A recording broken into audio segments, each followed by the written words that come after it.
Hello my YouTube friends, this is Hoven Guardian here, bringing you the Para 3 from Spyderco.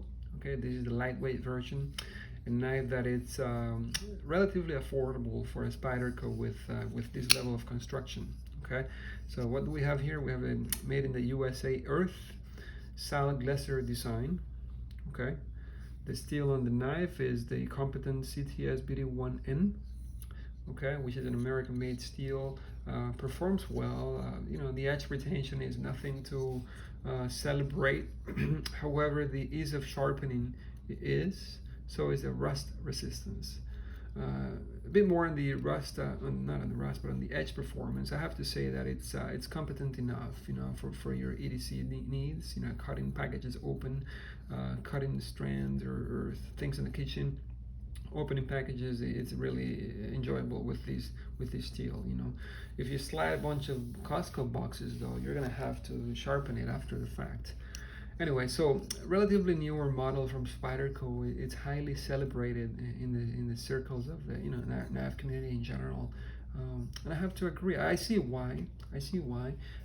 After many years of collecting knives and seeing many models and letting many go and for funds, to renew the collection. This is I can't say that it's a special blade for me. I see why it's attractive for people, right? And I'll get to that, but for me it's nothing really special, I have to say. However, let's talk about what's good here. We have a high performing 3.7 millimeter thick blade. The length is 2.92, almost 3 inches. Okay, I'm switching back and forth between millimeters and length. I think the thickness is better explained in millimeters. You may think I'm crazy. So it is really light. We're looking at 2.4 ounces, of compression lock. Spyderco made in the US. Good news here for well over $100. If you're patient, you can secure these for anywhere from $60 to $80 in the used market, sometimes even less, but you'll have to be really patient.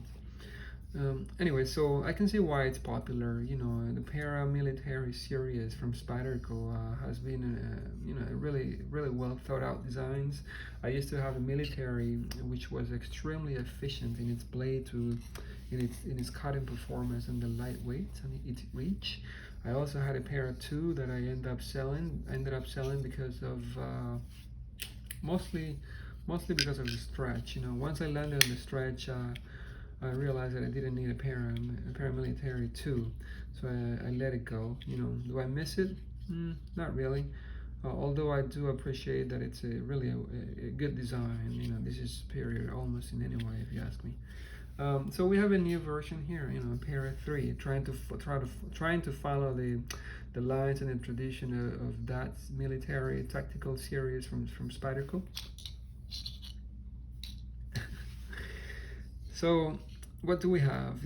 Really comfortable handle here. FRN, the newer style of FRN that Spyderco has been doing.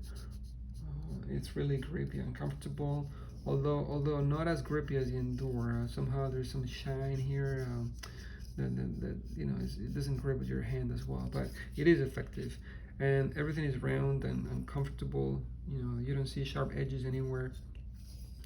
This is made for the hand. Okay, I have a large hand and I can fit all my fingers in here.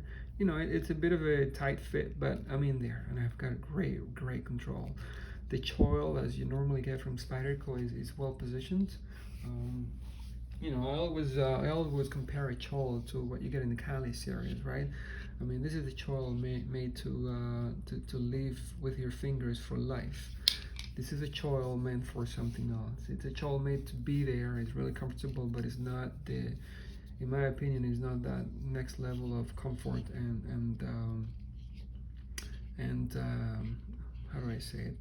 Togetherness. This is made for your fingers. This is made for the choil's existence. Although I have to say it's really comfortable. It really is comfortable. I'm just being picky here. So the blade tapers down to a relatively thin tip. Relatively thin. You could still do some harder cuts with it. The relief bevels were not as precise as I would think. Not precise, not as large in this dimension, meaning that the thickness behind the edge is not as thin as I would normally expect or desire in Spyderco blades. Okay, so talk about the action here. I said the weight was 2.4. That's really amazing. It feels, whenever you grab this knife, you can tell that it's a lightweight with a deliciously deep wire clip. Okay, so let's talk about the action. That's one of the strengths, that the knife just flies out. I mean, I mean, if you like fondling with blades, this is one to get. It really comes out effortlessly. Okay. All right, so that's one of the main selling points of this blade. Once it's in place, does it retain? Yes, it does. How's that detent ball? It's effective. It works well. Okay. So I talked about carry here. That's just perfection. It's an improvement of the G10 Pair 3 series. Okay. The width in pocket is always high on these Spydercos, unless you're looking at just for reference, guys, this is a thin item to have in your pocket. This is a wide item to have in your pocket. Do you want wider still? Well, you could always go wider in your pocket, right? Hello. But this is wide for its size. It is under 3 inches of blade length. Cutting length, you have only 2.58, so 1 full inch less than the native chief. So yes, it is wide. It is wide. There's no two ways about it. But at least you get a really effective grip, right? Because if that wasn't as tall, then your thumb wouldn't be as comfortable as it is right now. And I feel like I could poke into any material, just grabbing onto the knife like this really hard, without gloves or without that doing damage to my thumb. The jimping doesn't seem as sharp as on the native and others US made jimpings that I've seen. You have really amazing grip. I mean, this is one of the best grips for poking and push cutting that I've seen. I don't think I have any other knives that gives you this level of secure grip when poking and pushing in this direction. Okay, so grip is amazing. It really is. Why am I not super impressed? Well, I think the plastic handles have something to do with it. Also, the blade plate and the centering. I actually got rid of the plate, but the plate as it came was kind of bad. Now that there is no plate, the centering is all over the place. Okay, it could be better there. And mostly just the fact that it doesn't serve any special, it doesn't satisfy any special niche in the collection. It's just another Spyderco that's well made with a plastic handle and a good blade steel. It's not special like this is. So this is a special knife. I don't know if I can elaborate just visually the difference between two designs, right? This is a special blade, maybe because they don't make it anymore and it's hard to get, perhaps, but it's just the way it feels, the way the edges are done, and the quality that you perceive on the design are just superior in my experience, in my opinion. So perfectly competent